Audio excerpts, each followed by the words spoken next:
Game time, tunavyo sisi. Hii Chelsea ambayo unaona ni mbovu hivi sasa, I mean ile nusu ya mwezi wa 12 ya England, ulimuona alikuwa kwenye top 3. Sawa. Si ndio? Nakuuliza tena. Kikosi hiki kilikuwa kuna tulikuwa tunawabembeleza kwamba mnagombania ubingwa, wanasema hamna na ubingwa. Leo hii nakuuliza tena. Ni kipi ambacho kiliwafanya Chelsea kupale? Mnagombania ubingwa na ubingwa zungumza mimi na wewe. Una uhakika utakuwa na winga ya Garnacho ambayo inaenda kucompete na winga ya Man U, ya Arsenal na Liverpool? Game time, tunavyo sisi. Yes, karibu kwenye wiki mpya ya Game Time. Meza ya Game Time kuandalia mambo mengi kweli kweli yanayoendelea barani Ulaya. Jina langu ni Andrea Masawe. Meza ya Game Time imesheheni watu wengi kweli kweli. Yupo Sensei, mtaalamu wa Game Time, lakini Masud yupo vizuri, lakini nipo na Muru King. Tupo tayari kwa ajili ya kukupa yale ambayo tumekuandalia. Na kubwa ambalo tunalo leo hii ni kuhusiana na timu 9 ambazo zinatoka pale nchini Uingereza na zitashiriki michuano ya Ulaya msimu ujao. Maswali ni mengi kuhusiana na swala hili. Wengi wanajiuliza, je, timu hizi 9 zitaathiri ratiba ya ligi kuu nchini Uingereza? Wengine wanajadili kwenye upande wa ubora wa hizi vilabu na ratiba ambazo zitakuwa. Kumbuka Uingereza kuna michuano ya FA, kuna michuano ya Carabao Cup, lakini inaongezeka na michuano mingine ya UEFA Champions League, Europa pamoja na Conference. Ratiba itakuwaje? Je, timu ambazo zina hawa wachezaji wataweza kuwa manage wachezaji hawa? Meza Game Time itakupa majibu yote ambayo unayo, na kwa namna moja au nyingine utakuwa umepata majibu ya maswali yako. Au unasemaje Sensei? Uko vizuri? Tabasamu linatoka kabisa. Bwana Masud, nadhani uko sawa?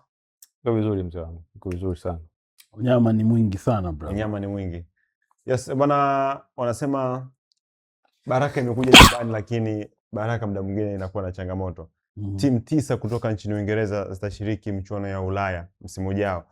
Na kwa namna moja ama nyingine tunaweza tukasema ni mafanikio kwa ligi husika, lakini kuna maswali mengi ambayo kama wadau wa soka tunajiuliza kuhusiana na swala hili ambalo limetokea Uingereza. Firstly, tuweze kusema ama kutoa ufafanuzi why timu 9 Uingereza, lakini tuje kutoa sasa ni kwa namna gani wale wataalamu wa ratiba waweze kufanya, ama kitatokea nini mpaka ligi kuu ya nchini Uingereza iendelee kuwa na ratiba ambayo kwanza inakuwa haina viporo vingi, lakini inamalizika kwa muda. Kitu cha kwanza ni kwamba msimu ujao nadhani ni rekodi katika michuano ya Ulaya. Kisema michuano ya Ulaya na maanisha UEFA Champions League, Europa League, UEFA Europa League pamoja na UEFA Conference League. Kwa mara ya kwanza nchi ya Uingereza itapeleka timu 9, nikiwa na maanisha kwamba tutakuwa na timu 5 kwenye UEFA Champions League, timu 3 kwenye Europa League pamoja na timu 1 kwenye Conference. Na hii imetokana na kitu ambacho kinaitwa UEFA Coefficient.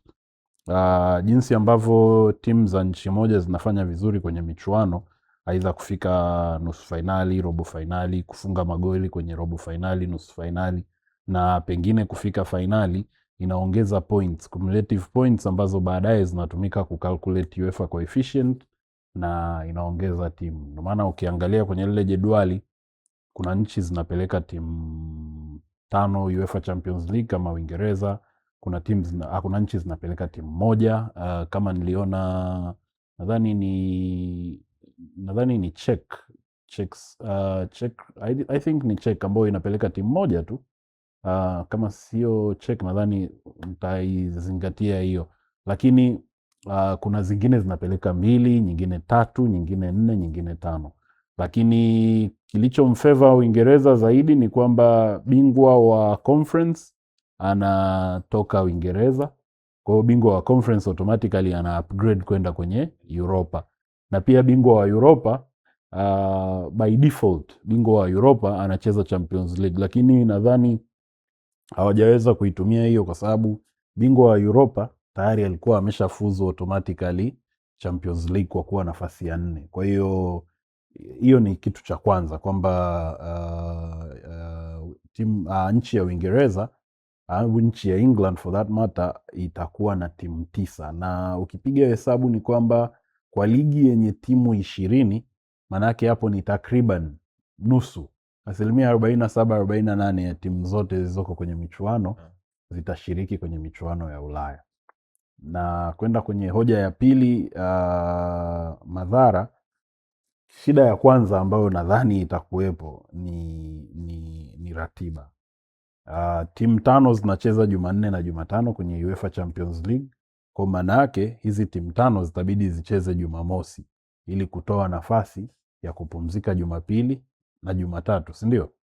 Ili kuweza kucheza Jumanne au Jumatano.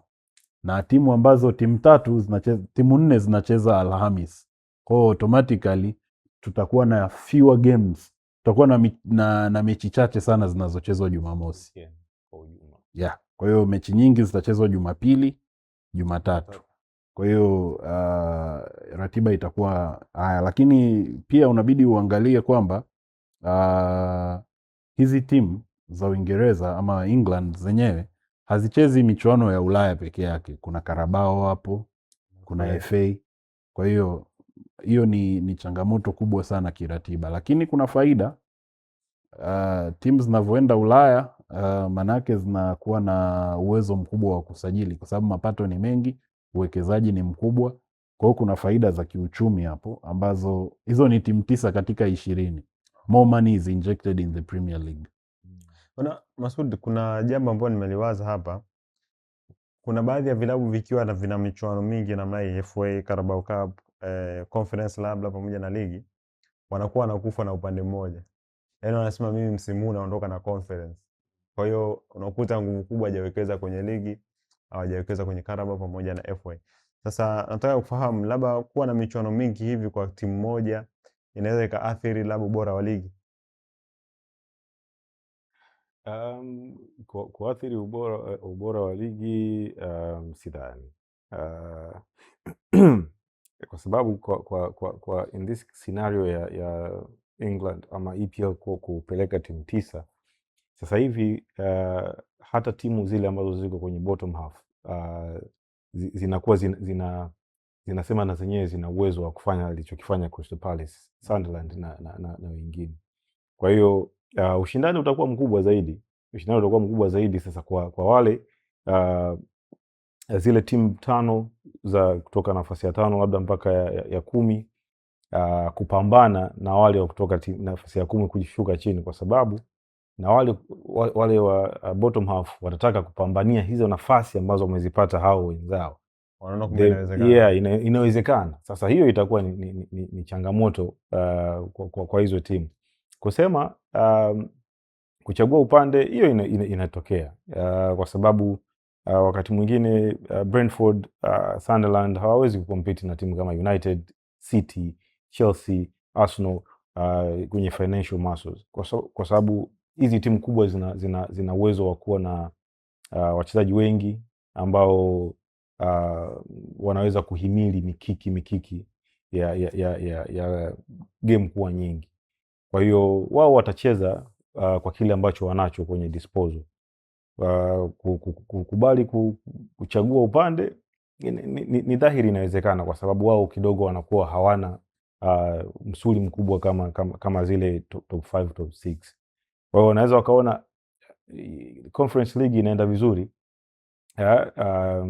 kwa nini tusiweke msuli hapa? Kwa sababu tunajua tukifika nusu finali tutacheza regardless, ili tusishuke daraja. No. Ama hata tukishuka daraja tuna uwezo wa kucheza pia mashindano ya Ulaya kama walifanya ile timu ya Portugal. Ya Portugal ambao waliwafunga daraja la pili, ambao waliwafunga Porto au Sporting Lisbon. Watacheza mashindano ya Ulaya msimu ujao, lakini wakiwa wanacheza ligi daraja la pili. So hiyo inawezekana kucheza mashindano ya Ulaya, kwa sababu inasaidia ina beef up your financial status, na inapokuongezea mpunga, una uwezo wa kusajili na kufanya mambo mengine ya kudevelop club. Kwa hiyo inawezekana. Ni tofauti kidogo kwa timu za Uingereza, kwa sababu kidogo timu za Uingereza ni kama vile zile timu 20 kama vile watoto wa kishua. Unajua ile kuzaliwa either labda unaweza kusema usiende shule nini, lakini mboga saba zinaweza zikawepo kwa sababu ya the whole system ambayo EPL wameweka, usawa wa kuweza kuingiza mapato. Kwa hiyo ikiongezeka na hilo swala la Ulaya, it's a bonus. So nadhani ligi itakuwa ina ushindani, especially kwa timu zile ambazo hazina msuli mkubwa wa kifedha, na zenyewe zikiona zina uwezo wa kufanya alichokifanya Crystal Palace, Sunderland au Brentford. Nimesema hivyo kwa sababu pia nimeangalia kwa upande wa wachezaji, kwa sababu wachezaji wakiwa na game nyingi pia kunakuwa na majeraha ndani yake. Of course. Yes, kuna baadhi ya wachezaji labda unakuta ametoka kucheza Jumamosi, Jumapili, then ameitwa tena kwenye timu ya taifa. Umeona? Kwa anakuwa na game nyingi, yani msimu unaweza ukaisha ukiangalia wastani wa mechi ambazo amecheza ni nyingi sana, na ile inampelekea hawe hatarini pia kupata majeraha. That's very true. Vipi kwa upande wa hili swala? Hizi timu mbili zifanye vipi ili waweze kucontrol squad rotation? Kuwa na timu ambayo sitaki kutumia neno luxury. Hiyo luxury ningelitumia kwa City, United labda na hizo timu zingine, lakini Ando Iraola ameweza kufanya hiyo kitu. Ameweza kurotate, sio tu kurotate kwa baada ya wachezaji kuondoka, lakini hata wachezaji aliokuwa nao amekuwa na uwezo mkubwa sana wa kufanya rotation ya kikosi chake. Squad rotation inasaidia kwa kiasi kikubwa sana, kwa sababu wachezaji wote wanakuwa wako fresh. Kwa hiyo tunaomba utuambie Andoni Iraola anaenda timu gani msimu ujao? Ilikuwa lazima tuambie basi. Mbona unatubania? Andoni Iraola anaenda timu gani msimu ujao? Hiyo sijui. Kuna fununu. Anatubania, lakini sawa. Mimi sijui. Mimi sio Fabrizio. Sitaki kuingilia kazi za watu. So yeah, ni muhimu sana kuwa na kikosi ambacho kocha anaweza kamanage vizuri rotation ya kikosi chake. Apart from that, kucheza na wachezaji let's say 15 game 50-60, it's very risky, kwa sababu ni lazima watu wachoke. Kuna wakati inabidi wapumzike waweze kuwa fresh kwa games zinazofuata. Kwa hiyo ni muhimu. Hela sasa hivi watakuwa nazo. Sina shida sana na timu za Uingereza kwenye swala la hela. Kwenda pale Spain, kwenda Portugal, kwenda Italy kuchukua wachezaji wala sio issue. Sasa hivi wafanye hivyo kuweza kuhimili mikiki ya Ulaya next season. Maana siku hizi timu za Uingereza of course kwenye michuano ya Ulaya zimekuwa zikifanya vizuri. Ukimwangalia Crystal Palace msimu huu, ukimwangalia Aston Villa msimu huu ameondoka na vikombe. Regardless Arsenal pia amefika finali. Nayo ni mafanikio pia unaweza kusema. Msimu unaofuata timu 9 zinaongezeka kwenye michuano ya Ulaya. Hii ni nafasi pia ya Uingereza kuendelea kusumbua barani Ulaya kwenye michuano hii mikubwa. Kwa jibu la moja kwa moja ni kweli, kwa sababu kama 1% kubwa ya mashindano ya Ulaya yatapeleka timu nyingi kutoka Uingereza, pia kuna nafasi hizo timu zikafanya vizuri. Na ukiangalia kwa hizo nchi nyingine, tukichukua zile ligi 5 bora, huwa sana kuna timu 2 au 3 ambazo zinatoka sehemu moja ndio zinakuwa zinaenda kuchallenge hayo mashindano ya Ulaya. Kwa mfano ukiangalia kama Spain, sana zinakuwa ni timu 3 ambayo ni kwa Champions League ni Real Madrid, Atletico Madrid na Barcelona. Ukiangalia timu kama wa Ufaransa Ligue 1 huwa ana challenge sana ni PSG, ambao ndio bingwa mara 2 sasa hivi mfululizo. Ukiangalia Bundesliga sana ni Dortmund na Bayern Munich. Leverkusen anakuja, lakini hatuwezi kumweka kwenye ile ranki ambayo na yeye ni msumbufu. Italy kwa sasa hivi kidogo, Inter Milan unaweza ukamweka pale juu, au wengine Napoli, AC Milan na Juve huwezi ukawapa ile credibility ambayo Inter anaifanya kwenye Champions League. Kwa hiyo kwenye Italy unaweza ukamkaunti mtu kama tu Inter Milan labda na Napoli kwa sasa hivi. Lakini Uingereza hizi past miaka 4-5 unaona timu ikitoka kwa chini sana labda robo finali, lakini lazima iqualify hatua ya makundi, au sasa hivi kwenye league phase lazima iende kwenye robo finali, nusu finali. Kwa mfano kama msimu uliopita Arsenal, Liverpool, Chelsea wote waliqualify paka robo. Arsenal akaenda moja kwa moja paka finali. Msimu wa nyuma yake Arsenal pia alitoka nusu finali. Msimu wa nyuma yake zaidi pia Liverpool.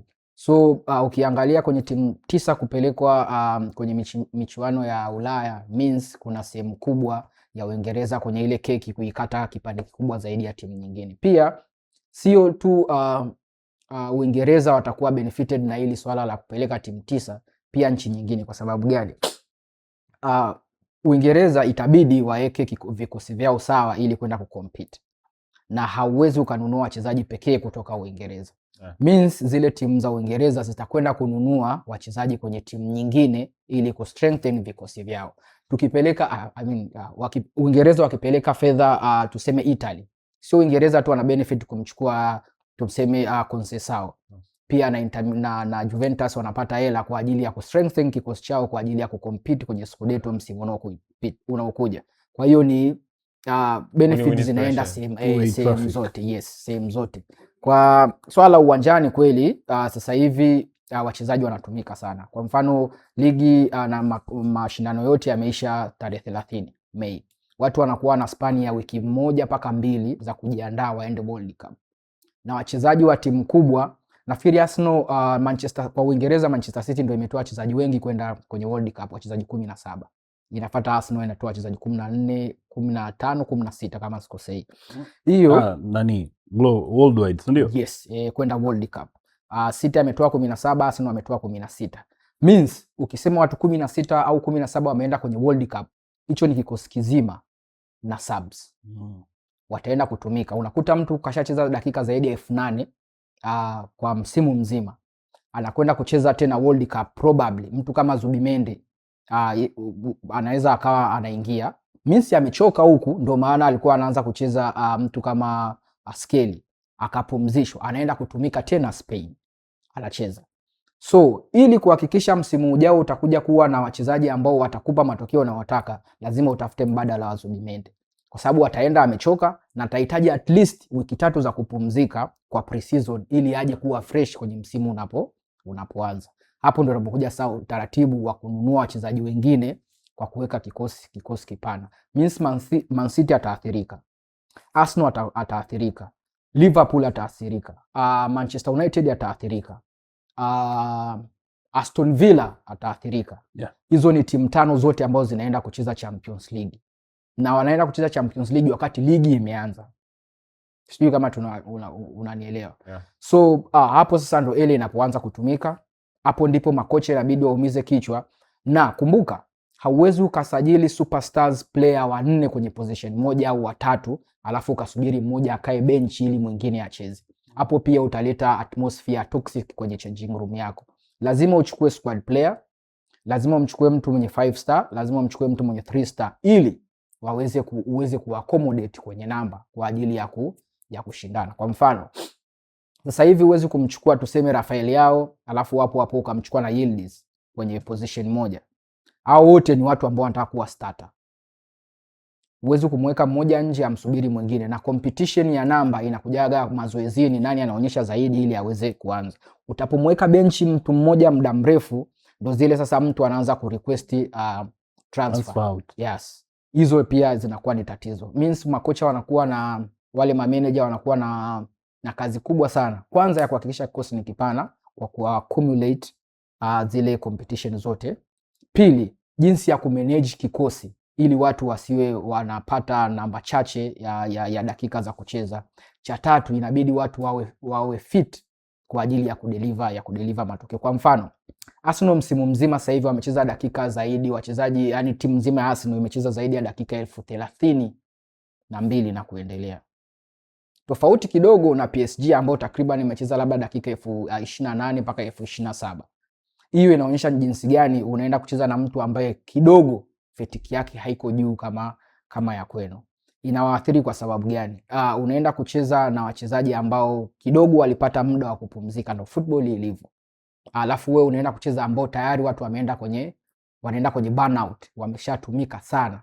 kwa hiyo inakuwa ni ngumu kucompete. Hivyo cha kufanya kabla msimu hujaanza pre-season, ndio maana watu sasa hivi wanasajili mapema. Kwa mfano Barcelona tayari kashajivutia Gordon kwa ajili na mkataba umeshaisha na wameshaanza kuzoea mazingira ya Catalunya, ili pre-season ikianza aanze kucheza. Na kingine mimi nafikiria wataangalia pia World Cup itakuwa inachagiza pia usajili, kwa sababu unaweza utasajiliwa baada ya World Cup. Baada ya World Cup, wakati kipindi World Cup inaendelea, watu watasajiliwa, au kuna watu watauzwa baada ya World Cup kuisha, kwa sababu kwanza nafikiri ni rahisi kumjua mtu anacheza vipi anapokuwa timu ya taifa, kwa sababu anakutana na watu ambao hawajakutana mara nyingi. Individual brilliance ndo zinakuaga pale, kwa sababu muda wa kukaa kambini unakuwa ni mchache. Kwa hiyo uwezo wako pale ndo utasababisha nani akununue, nani akuone huko fiti. Vile vile World Cup vile vile inaweza kusababisha wakanunuliwa wale one season wonders. Kwa sababu unaweza ukafika World Cup ukatia kamba zako nne. Mfano mzuri Davosuka kipindi anasajiliwa Arsenal.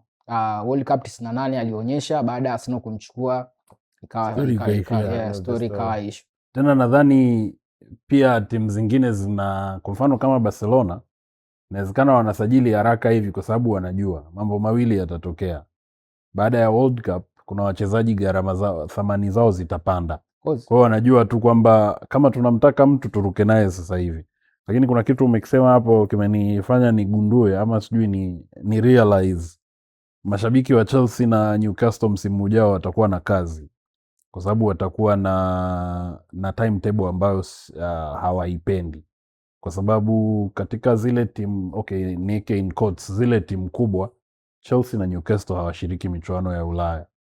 Kwa wao ndio watu ambao sasa wao watakuwa wanatufungulia dimba Jumamosi kwa kiwango kikubwa sana, kwa sababu hawana michuano mikubwa ya Ulaya. Kwa hiyo wao ratiba yao itakuwa, kwa hiyo hicho ni kitu ambacho mashabiki wa Chelsea na Newcastle wanabidi waanze kukiishi nacho, kwa sababu kwenye top teams hawana michuano mingi, na ndicho kitamfanya Chelsea achukue ubingwa.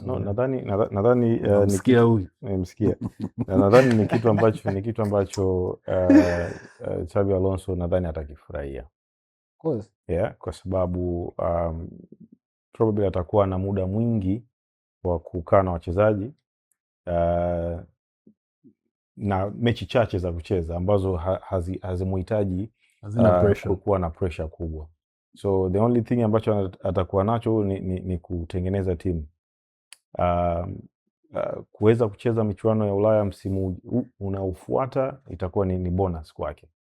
Lakini ni lazima timu itake shape kwenye msimu ujao, kuanzia pre-season. Lazima timu ya Chelsea ionekane ni timu ambayo inaenda kucompete. Na once ukiwa na ufinyu wa ratiba kidogo, inasaidia kuspend more time na wachezaji na kuweza kupanga mipango yako. So nadhani kwa makocha wote ambao wanaanza na timu kwa mara ya kwanza kuzifundisha, ukiwa na fix ambayo iko very congested, inakuonyesha rangi tofauti. Inakuonyesha rangi nyingi tofauti, unless itokee iliwahi kutokea mwaka 2008 Joseph Pep Guardiola akitoka kufundisha timu ya daraja la 4 Barcelona B ambayo ilikuwa imeshuka by that time, imeshuka mpaka fourth tier. Msimu mmoja tu akaja kupewa timu na Joan Laporta, akapewa timu ya kina Messi. Yes. Ilikuwa ni msimu wake wa kwanza, na alifanya mabadiliko baada ya kutoa mchezaji kipenzi pale Ronaldinho Gaucho, akamwambia Eto'o, Deco, nyinyi hampo kwenye mpango yangu. Kawaleta Dani Alves, sijui Seydou Keita na wengine. Mwisho wa msimu anaondoka na treble. So hizo ni moments ambazo zinatokea mara moja sana. So I think it's a very wonderful time kwa Xabi Alonso kuitengeneza Chelsea. Unaamini kwamba Xabi Alonso assumption ni kwamba anaanza season ya 26-27, si ndio? Unaamini kwamba Shabi kushiriki michuano ya Ulaya 27-28 itakuwa bonus? Imetokea sana hiyo. Why nasema itakuwa bonus? Kwa sababu sidhani kama ana uhakika wa Chelsea itafanya vizuri msimu unaofuata, kwa sababu Chelsea iko shagabaga kama tulivyoiona. Chelsea ni kama Sinza Stars sasa hivi. So ngoja, kuna vitu vingi vya kufanya vya chop and place kwenye ile timu. Kuingiza idea zako zikae sawa, kucheza, kutaka aina ya wachezaji ambao watafit your system, then kuiweka kwenye pitch na kuweza kukupa matokeo. So it might take time, it might not take time. Kwa hiyo akiweza kufanya vizuri na kucheza mashindano makubwa msimu ujao, I think kwangu mimi, my opinion, itakuwa ni bonus. Yani kwa hali ya Chelsea ilivyo sasa hivi. Mimi nakubaliana na wewe katika vyote au vingi ulivyosema kwamba it needs time kutengeneza team, it needs time kuhakikisha vijana wamekaa kwenye shape moja, lakini kitu ambacho sikubaliani nayo ni kwamba Chelsea wenyewe watakubali baada ya msimu mmoja wasirudi kwenye michuano ya Ulaya. Sasa kwa mfano, nikupe mfano. Kukubali na uhalisia ni vitu viwili tofauti. Mfano. Kwa mfano tunamkumbuka Enzo Maresca. Maresca alivyokuja, moja kati ya pressure kubwa ambayo ilikuwa ni either inaonekana au haionekani ni Chelsea kurudi kwenye michuano ya Ulaya, haswa UEFA Champions League. Na kama ni watu wote tuliona ni jinsi gani ambavyo Chelsea walifurahi kurudi kwenye UEFA Champions League. Lakini 6 months baada ya kuirudisha Chelsea kwenye UEFA Champions League, Maresca aliondoka kwa sababu pressure ilikuwa kubwa zaidi, kwamba una wachezaji wengi ambao wamesajiliwa, wapo hawachezi, na mwenye timu anafikiria kwamba mwisho wa msimu hawa wachezaji utaniachia deadwoods hapa. Kwa sababu unakuta mchezaji amecheza labda dakika 80 msimu mzima, huwezi kumuuza kwa thamani ambayo wewe unaitazamia. Kwa Alonso, as much as nakubaliana na wewe kabisa kwamba Alonso ana kazi kubwa sana ya kuhakikisha kwamba Chelsea inarudi kwenye shape, na ni kitu kizuri kwamba anaichukua Chelsea ambayo haiko kwenye michuano mikubwa. Kwa kazi yake yeye ni kuhakikisha kwamba ana Carabao, ana FA, ana Premier League ambayo haitokuwa issue sana, kwa sababu ratiba ya Carabao na Premier League sio yani Carabao na FA sio ndefu kama ya UEFA Champions League labda Europa au Conference. Hicho ni kitu kizuri kwake, lakini changamoto kubwa ambayo Alonso atakuwa nayo ni kuhakikisha kwamba, kwa sababu matajiri siku zote, hasa matajiri wa kutoka Marekani, USA, ni matajiri ambao wao wanaamini kwamba, kwa sababu leo nilikuwa nasoma kwamba usajili ambao PSG ameutumia ndani ya miaka 6 ni pesa ndogo kuliko usajili ambao Todd Boehly na wenzake katika timu ya Chelsea wameitumia ndani ya miaka 4. Yeah. Chelsea ambayo ina miaka 4 tangu wamilikiwe na Todd Boehly, imechukua muda mrefu kufika kwenye UEFA Champions League na kuzunguka kwenye Europa na Conference kuliko Chelsea ya Roman Abramovich. Kwa hiyo as much as I agree with you, pressure kwa Alonso itakuwa kubwa sana kuirudisha Chelsea kwenye glory. Mimi sijakataa kusema na pressure. Ndio maana nimesema kwa na pressure na uhalisia wa how the season will go ni vitu viwili tofauti. Niulize swali moja. Manchester United ilikuwa pia na mwendelezo mbaya sana, lakini haijawahitaji hata kukaa kwenye pre-season yao, hawajahitaji mabadiliko. Wamebadilisha tu kocha, wamerudi kwenye mstari. Ndio klabu ambayo wanasema imekusanya alama nyingi kutoka Januari. Kuanzia Januari mpaka Mei, Manchester United iko juu pale kwa kukusanya pointi. Nataka nifahamu tofauti ya Chelsea hii ambayo mnasema ni mbovu kabisa na Manchester United ambayo imebadilika kwa muda mfupi. Kwani haionekani? Hapo kwa Chelsea kwanza ni hapo kwa Chelsea na Man U mtaalamu wa Chelsea, specialist in failure. Yaani hapo kwenye Chelsea na Man U, kucompare Chelsea na Man U kuna vitu viwili ambavyo nataka uviangalie. Cha kwanza, namba ya game ambazo Man U amecheza kuanzia Januari plus Chelsea. Chelsea alikuwa na mashindano ya ya Ulaya kuanzia Januari. Alikuwa na mashindano ya FA, alikuwa na mashindano ya Carabao. Man U alikuwa amefocus kwenye EPL tu, kwenye hiyo kuanzia Januari hadi Mei ligi inavyoisha. Lazima awe na advantage kwa sababu yeye alikuwa anakaa muda mrefu kuprepare kwenye game moja. Sasa advantage ya Man U ilikuwa ni hiyo, kukaa at least wiki kujiandaa kwa game moja. Lakini Chelsea kwenye wiki au wiki na nusu alikuwa na at least game mbili. Asipocheza FA atacheza Champions League, asipocheza Champions League atacheza Carabao. Na Man U kwenye ile kipindi anajiandaa na kucheza ligi moja, hakuwa na majeruhi kwenye first team ambao walikuwa wanasababisha matokeo yawe mabaya. Kocha alikuwa amefocus kwenye game hizo. Chelsea alikuwa inabidi afanye rotation ili aweze kuaccommodate mechi zote anazocheza. Lakini Chelsea kipindi hicho alikuwa na kikosi gani? Kwa kina George, sijui Lavia leo karudi, kesho achezi, kesho kutwa anaanza Enzo, na yani kulikuwa na ile off and on za kutosha kwa baadhi ya wachezaji wa Chelsea. Na hicho sidhani kama kitatokea tena msimu ujao ambapo Man U anashiriki zaidi ya michuano mitatu. Chelsea anashiriki michuano mitatu tu ambayo itakuwa ni Carabao, FA na ligi. Kwa kuongezea hapo unapoendelea kuongea, lakini wewe pia Chelsea kumbuka. Wewe usiongezee kitu. Chelsea pia anakwambia na hiyo itamfanya Chelsea msimu ujao achukue kikombe. Nimemtanguliza ndamkuta hapo hapo. Asubiri. Ile Chelsea pia alipitia changamoto ya Rosinha. Unajua Rosinha baada ya kuingia kwenye kikosi kuna atmosphere fulani ilibadilika pale. Wachezaji wakawa wanaongea wanavyotaka. Umesikia kauli za Enzo, Kukurela pia alizungumza. Kwa hiyo auoni pia hizi ni sababu ambazo yawezekana kuna baadhi ya wachezaji wa Chelsea walikuwa chini hawachezi kwenye ule uwezo wao kwa sababu ya kocha.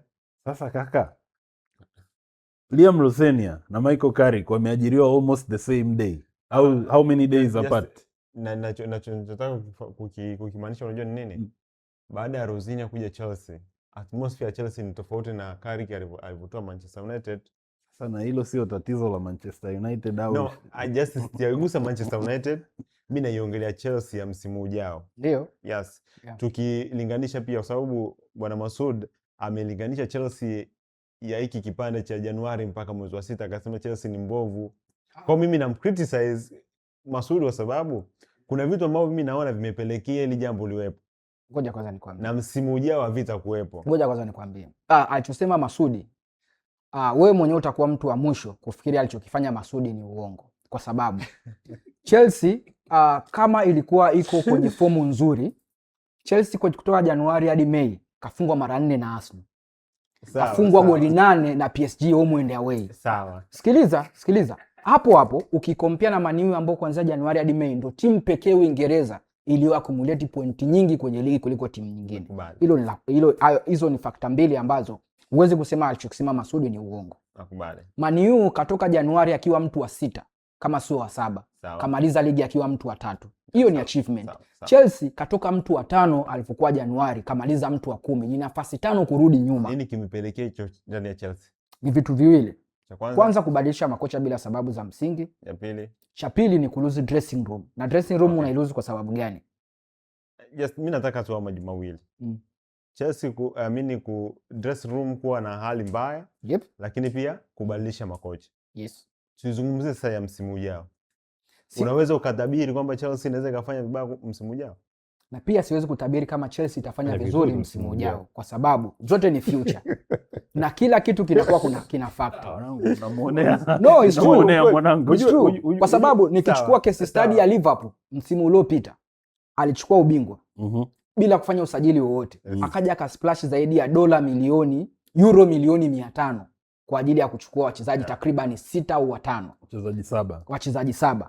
Mwisho wa siku Liverpool akashindwa kucompete even kufika kwenye nafasi 4 za juu, ilishindikana. So kwa mtu yoyote ambaye haoni future kwa usajili aliofanya Liverpool, ungeweza kusema anachukua tena kombe msimu huu. Yaani tena mbaya zaidi, Liverpool na kusplash pound milioni 500 kwenye usajili, tumefungwa na Manchester City mara 4. Tumefungwa na Manchester United mara 2, the first time in 10 years. Unaona? Tumepoteza michezo 20 kwenye michuano yote, haijawahi kutokea. Hicho. Yani yani mara ya mwisho kupoteza mechi 19 ni almost how many years back. Kwa hiyo changamoto ni kwamba Arne Slot ametupeleka kwenye the worst season. Ndio hicho nilichokuwa namwambia huyu the same thing nilikuwa ukawa huko a bit skeptical nilichokuwa nakisema kuhusu Alonso. Hata hawa matajiri they want matokeo ya haraka, but they can see progress. Of course. So they can see progress. Kitu ambacho Slot kimetokea, hakukuwa na progress. The same with Liam Rosenia. Sababu za Maresca kuondoka, waliona kwamba ni kama vile mpira ngoma iliyowamba sana alafu baada ya Club World Cup mambo yakaanza. Lakini kwa watu ambao wanataka muda wa kuweza kujenga vikosi, wapewe muda wa kujenga vikosi. Ndicho maana nikisema kwa Alonso, msimu ujao kaikuta Chelsea ilivyo kwa nyanya, ni msimu wa yeye kuitengeneza Chelsea. So shabiki yoyote wa Chelsea, kila mmoja ndani ya Chelsea anatamani Chelsea msimu huo unaokuja irudi kucheza Champions League, lakini that's not guaranteed.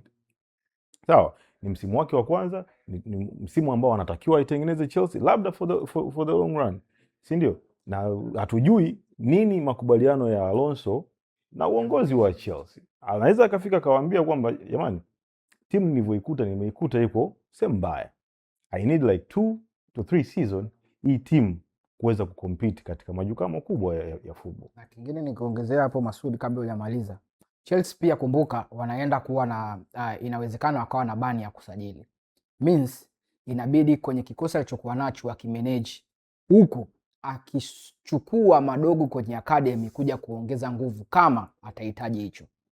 Hilo ni la kwanza. Sasa hivi huwezi kusplash paundi milioni 30, 40, 50 ukachukue wachezaji Ajax huko sijui wapi. Sasa hivi inabidi ufocus kwenye wale waliokuwa nao ambao ni Alonso, kuuza unnecessarily, kuuza au kuchukua academy talent ambazo unaziona zitakupush kwenye baadhi ya michuano au kuita wa mkopo. Nadhani kuna vitu ambavyo labda hatujaelewana. Hatujaelewana kwa sababu mimi ninachokizungumza kuhusiana na Chelsea na mfano uliotolewa Manchester United ni kitu kimoja. Unajua kuna vitu ambavyo vinaweza vikaendelea kwenye timu vikashusha morali ya kila kitu. Mambo yakawa yanaenda vibaya kabisa. Kweli. Ilitokea kwa Manchester United, kuna baadhi ya wachezaji walikuwa wanakalishwa bench ambao of course hawastahili kufanywa hivyo. Lakini pia Manchester United ilionekana hali tu ya kikosi sio nzuri. Umeona?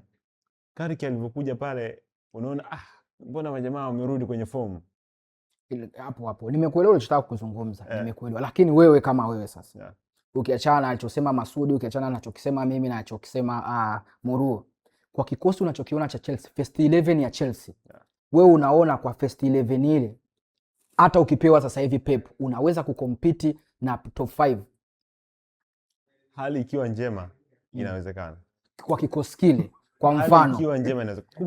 Mbona tunaweza kucompete? Ikiwa njema unamaanisha nini? Unaposema hali ikiwa njema unamaanisha nini? Mimi nimekuuliza kwa kikosi chako kiko kwenye form. Kocha akija ikikubalika ndani ya club, kwa sababu mimi ninavyoamini hii Chelsea ambayo unaona ni mbovu hivi sasa. I mean ile nusu ya mwezi wa 12 ya England ulimuona alikuwa kwenye top 3. Sawa. Si ndio? Nakuuliza tena. Kikosi hiki kilikuwa kuna nani tena, tulikuwa tunawabembeleza kwamba mnagombania ubingwa, wanasema hamna na ubingwa. Leo hii nakuuliza tena. Ni kipi ambacho kiliwafanya Chelsea wakae pale? Mnagombania ubingwa. Kwa leo hii tunazungumza mimi na wewe. Una uhakika utakuwa una winga ya Garnacho ambaye inaenda kucompete na winga ya Man U, ya Arsenal na ya Liverpool? Wewe usajili, kumbuka. Hawa wanaikitiki yuko mkeka. Weka assumption kwamba wewe una transfer ban. Wana Gapco, wana labda yule dogo anaitwa nani, Rio. Wewe Garnacho anaweza akakompiti na hao watu? wewe leo hii unamrudisha Nicolas Jackson lazima arudi kwenye kikosi chako cha Chelsea. Una Delap, una Joao Pedro, upande wako wa kulia una Pedro Neto. Unaweza kukompiti? Ndio swali langu. Achana na kocha kwanza, unaweza kukompiti kwa kikosi hicho? Kikosi hiki kinaweza kukompiti. Kama ni hivyo sawa, tusubiri msimu ujao. Sawa. Yetu macho. Bwana yes, hao ni mambo ambayo yametokea, yamekwisha kutokea nchini Uingereza, lakini tuna reflect msimu ujao. I think Chelsea kwa jinsi ambavyo inaongelewa hivi sasa, msimu ujao hatakuja kivingine. Na bwana, tukatoa kikosi cha England kwa msimu mzima kabisa. Meza Game Time nataka kufahamu nyie mmeona wachezaji gani mnawaona wanaweza wakakaa kwenye vikosi vyenu. Wewe kama kocha Skill Sensei, tupangie kikosi chako. Masud, naomba kikosi chako, lakini pia Moru King, naomba kikosi chako tuweze kupata kikosi cha msimu, na tuangalie kwenye vikosi vyenu kuna wachezaji wangapi wa Chelsea. Kabla sijafikiria kikosi changu Chelsea hamna hata mmoja. Yaani kabla sijafikiria. By the way, namba 1 nitaenda na David Raya. Fullback yangu ya kulia kwa msimu mzima bado nitaenda na Jurgen Timber. Katikati atazima partnership ya wanaongoza kwa clean sheet ambaye ni Gabriel na Rolls Royce defender. Gabriel na Saliba. Yes, upande wangu wa kushoto atazima Hull. Yule dogo wa Bournemouth. Amekuwa bora sana msimu, bora sana. Kwenye midfield mimi nitacheza na watu wawili chini. Ambaye atakuwa ni Declan Rice. Nitacheza na mtu mmoja chini ambaye atakuwa ni Declan Rice. Tankman. Yeye ndo atakichafua pale dimbani. Nitacheza na watu wawili wa juu ambaye atakuwa ni Dominic Szoboszlai akiwa na mchezaji bora kabisa wa EPL Bruno Fernandes. Siwezi kumwacha. Ningeshangaa sana usimweke. Yaani wote wangebaki nje, sio Bruno Fernandes. Mmoja ya mchezaji ambaye namuadmire sana kwenye namba zake 21. Anaofa kila kitu Bruno Fernandes kwa sasa. Na assist zake 21. Ile namba nsilizungumzie na Bruno Fernandes. Nitamweka Szoboszlai na Bruno Fernandes kwa ajili ya kuchagiza ushambuliaji pale. Upande wangu wa kulia kama winga atakuwa ni Semenyo, ndo atakuwa winga wangu wa kulia. Nikiangalia run yake kuanzia yuko Bournemouth mpaka alivyofika Manchester City, ameimarisha sana City, though hawakumaliza kama mabingwa. Namba 9 wangu of course atakuwa ni Erling Haaland. Sina la kupinga. Na upande wangu wa kushoto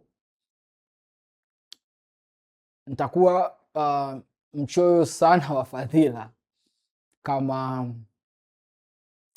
sitamweka Morgan Rogers.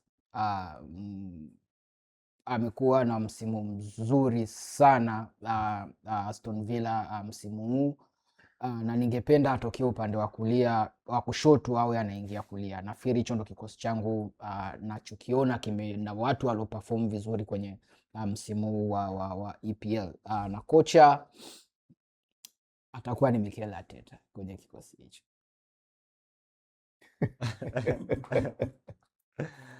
Masud. Mikel Arteta.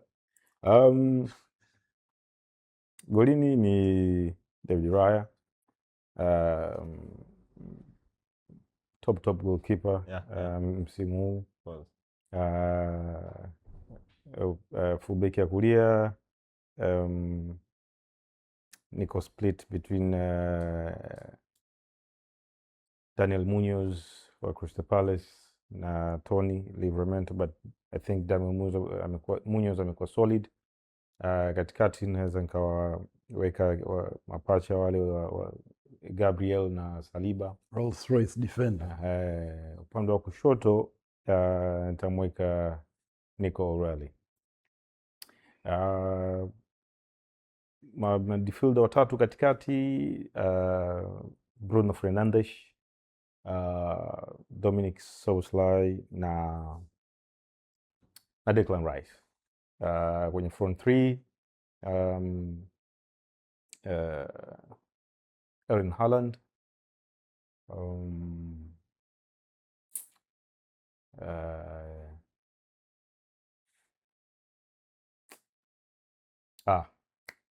Igor Thiago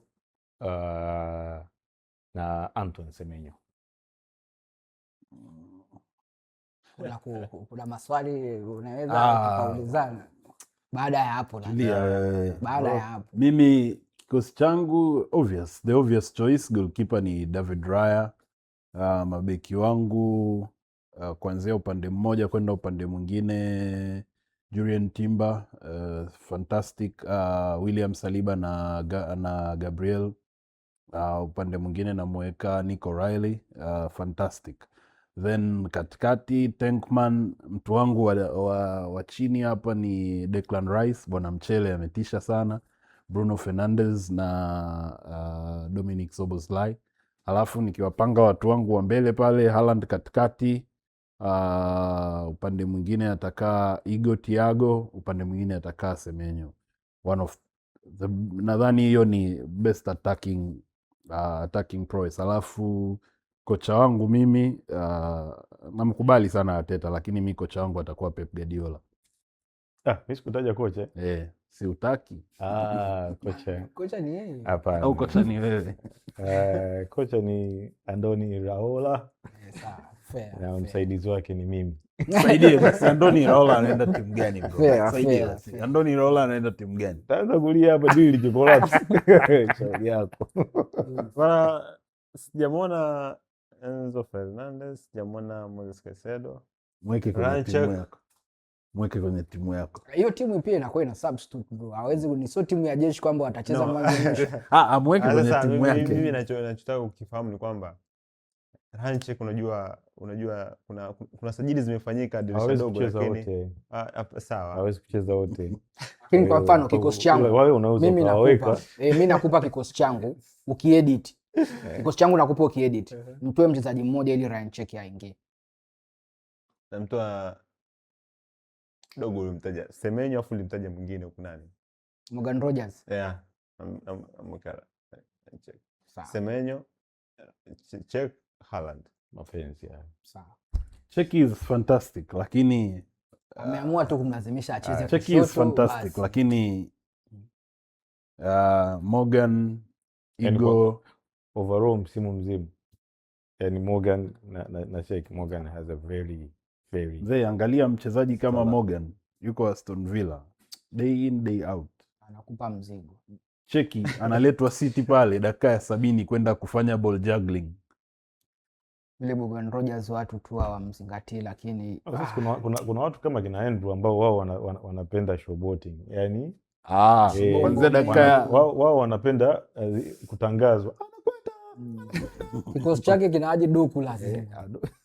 Because obviously Doku is fantastic here, but huwezi kusema unategemea msimu mzima Doku wawepo day in day out, tofauti na Semenyo, tofauti na Igor Thiago ambao mfano Igor day in day out anapambana. Semenyo ametoka Bournemouth kakichafua, kafika Januari City kapewa jezi, mpira huo hapo karuka nao.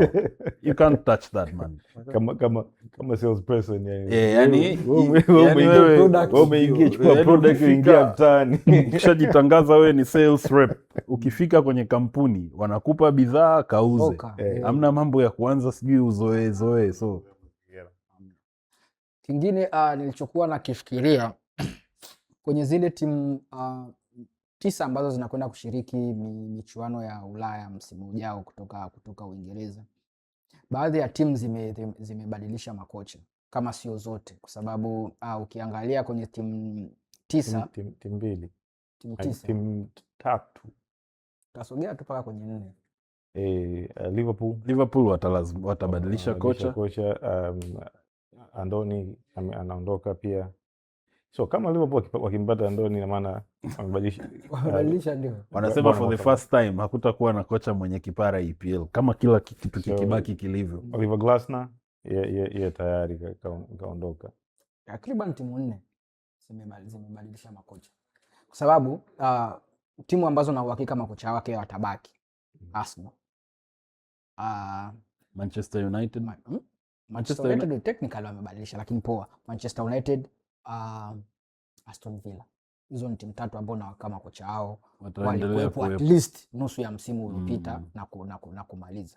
Lakini ukija kwenye City wamevuta Maresca allegedly. Liverpool wanaweza kaleta Andoni. Bournemouth lazima walete mtu, sababu Andoni anaondoka. Crystal Palace lazima wavute mtu, lazima walete mtu. Brighton hawajabadili. Na Brighton wana Brentford hawashiriki. Nilikuwa nafikiria Brighton ni Keith Andrews, lakini Sunderland ambao wamebaki na kocha yule. Kwa hiyo sio tu wata affect utaratibu wa kucheza kwenye European football, pia kutakuwa na mchanganyiko wa kupambania EPL msimu unaokuja. We are going to eat good. Yes. Wakongwe nafikiri hata wakongwe waliobaki ni Arteta na Unai Emery tu kwa sasa hivi kwa takriban miaka 5 ya EPL. Yeah, the longest serving right now, the longest serving msimu ujao atakuwa Mikel Arteta. How time change. Na Unai hawezi kuwa longest serving kuliko Arteta. Kwa sababu Unai aliondoka ndo Arteta akaja. So the same. No, Unai alivyoondoka alienda Aston Villa the same year au the same time. Yeah. Basi watapishana siku. You're right. Hawezi kuwa kwamba aliondoka Villarreal. Haiwezekani. Yaani haiwezekani kwamba Unai alivyoondoka Arsenal basi hapo Aston Villa wakamwambia njoo. Haiwezekani. Villarreal msimu mmoja alafu wakarudi. Alienda Villarreal kuwapa na Europa alafu that guy with Europa man. Kiwa mkubwa anataka consistency ya hivyo. Okay. Amfanye kocha wako hivyo. Na by the way, mnahisi sema sasa hivi hatuwezi kuwa na huo uwezo kwa sababu probably top 4 zitakuja kuchagizwa baada ya usajili na World Cup kuisha. Kwa hiyo prediction itakuwa it makes sense sana kwa sasa. Sawa. Yeah, prediction. Nataka kupiga prediction za msimu ujao. Excuse. Tutafika huko. The agenda right now is World Cup. Sasa pia predict ratiba itakavyokuwa. Msinichokoze tu. Samee bro. Bwana tunataka sema sasa hivi utakuwa kuna pia EPL huwa inavutia kwa wachezaji wengi. Yeah.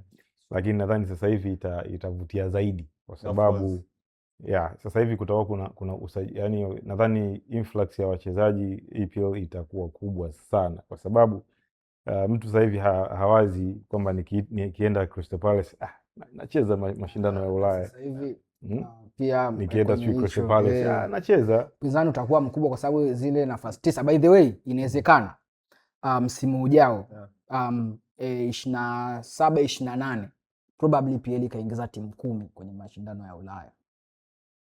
Kwa sababu gani? Yes. Kwa mfano mtu akamaliza chini alafu akashinda Europa. Wale 9 sasa wanaenda kawaida vile. Alafu mtu akawa amemaliza kwenye zile yuko kwenye zile nafasi akachukua Europa. Kama Everton.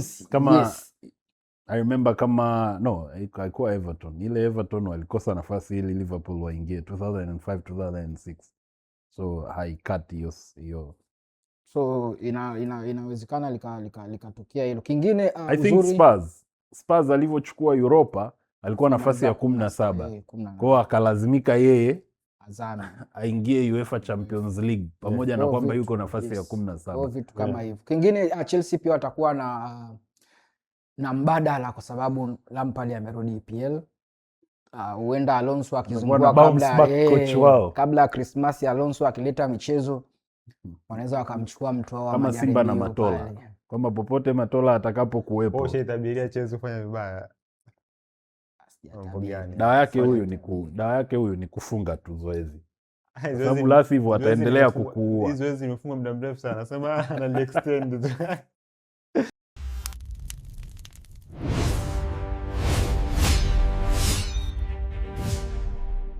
Bwana tunatamatisha hivyo kwenye game time ya wiki hii. Bwana mpo vizuri kabisa na tumetamatisha vizuri.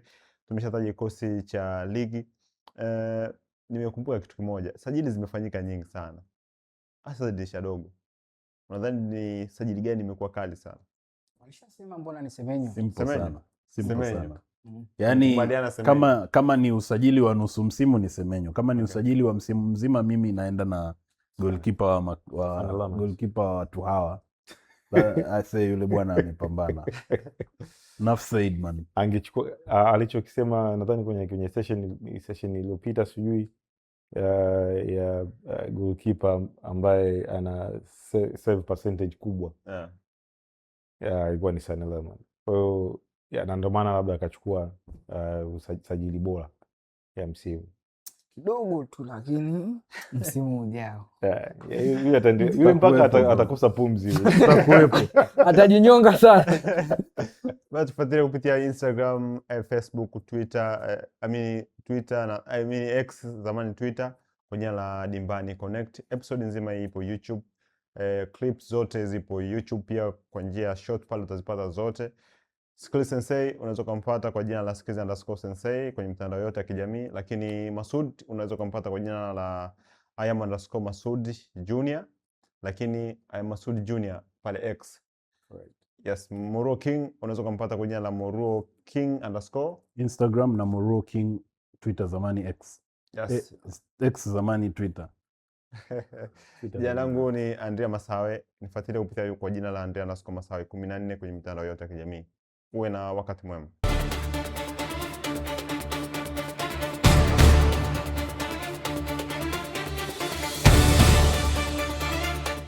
Game time, tuonavyo sisi.